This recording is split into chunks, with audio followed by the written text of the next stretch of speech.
newconsciousnessreview.com. Hello, this is Miriam Knight from New Consciousness Review. I'm speaking with Kaushal Aras. He is the author of a beautiful book called The 7 Symphonies of Extraordinary Love. Kaushal, what moved you to write this beautiful, beautiful book?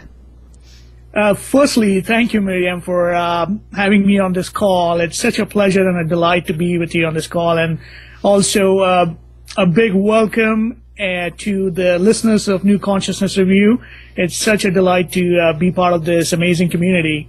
The book, The 7 Symphonies of Extraordinary Love, is essentially a paradigm shift in how we love that can fundamentally transform every relationship that we know.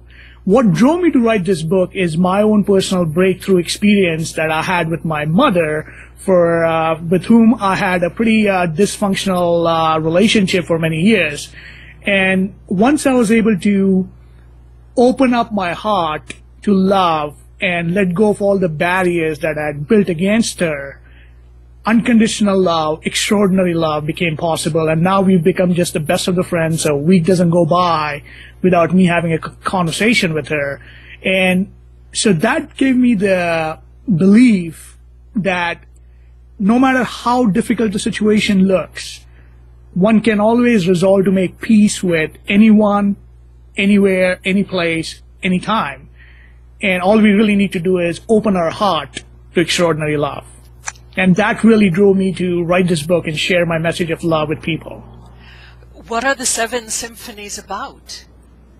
The 7 Symphonies of Extraordinary Love is the practical expression of the divinity that is present in each one of us. As a human being, we interact with people in our lives, and these tend to be different roles that we play. So, for example, it would be a relationship with our parents. As a parent, it would be a relationship with our child, a relationship with our friends or siblings. Another good relationship that I talk about is the symphony of a master-disciple or a teacher-student relationship. The other relationship that I talk about is the one about lovers or husband and a wife. And then finally, as a man in a community, what's your role in the community that we live in? What's our contribution to the community? And finally, what's our relationship with our higher self? And the 7 Symphonies of Extraordinary Love is the practical expression of the divinity in each one of us. And once we become present to the divinity in each one of us, an authentic self emerges, and extraordinary love then becomes a natural expression of who we are. So in each one of these relationships, it's a different dynamic and a different approach to finding the expression of love, of unconditional love? Yeah, and the way I define extraordinary love, or the distinction of extraordinary love, is that it's not a feeling, it's not even an emotion, neither is it a body sensation. Rather, it's a state of consciousness, it's a state of awareness, it's a way of being, and it's a choice that we get to make to be extraordinary with every person in our lives.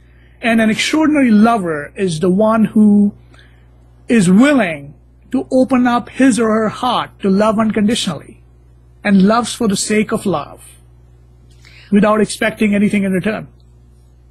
Wow. What is your hope for this book? What do you think it will accomplish in the world? That's a great question, and thank you for asking that. My mission in life is to inspire love and peace in people with conscious living. And as you can see from the subtitle, it's a blueprint for world peace. And I strongly believe that peace comes from within. And the way to do that is to really become present to the divinity that we are. Once we become present to the divinity in each one of us, starting with ourselves, and we acknowledge the divinity in others, extraordinary love then becomes such a natural expression that there is nowhere to get to. The love that we seek is not outside of us. All the love that we need is within us. And when people really get this distinction deep down in their soul, then we would go into a relationship not to get, but to contribute. to give, to love unconditionally.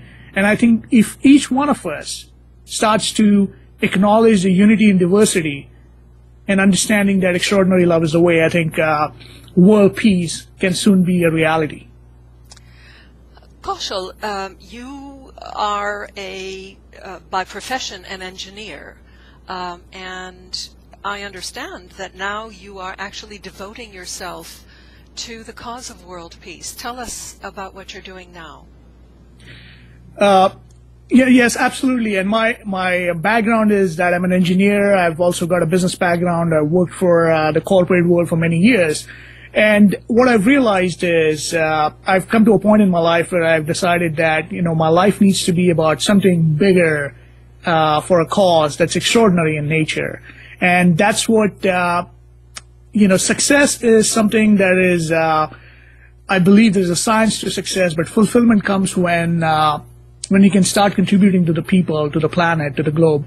And so for me, world peace is one of the causes that I'm passionate about, and that's really what drove me to start writing and spreading this message of love. And I speak about my work, I write about my work, and I just share about love and peace. That's wonderful. Kaushal, do you have a website? Yes, my website is www.kaushalaris.com. It's my first name, last name.com, which is kaushalaris.com. And if you go to my website, you can sign up for my newsletter, get more information about my upcoming workshops, seminars, and we also do like a weekly broadcast on the message of extraordinary love, like practical tips that you can utilize and listen to and apply it in your life that can get breakthrough results. And just one tip I shared last week is that call someone you love that you haven't spoken to in a while and recreate the magic that you shared once and let them know how much you love them. And just these small little things, when we apply it in our life, extraordinary love becomes a way of being.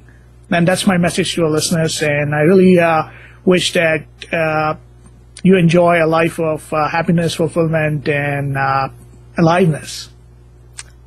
Kaushal, thank you so much, and I hope your words will find a home in every heart. Thank you. Thank you, Miriam. Absolutely, and thank you so much for having me. Goodbye. Bye.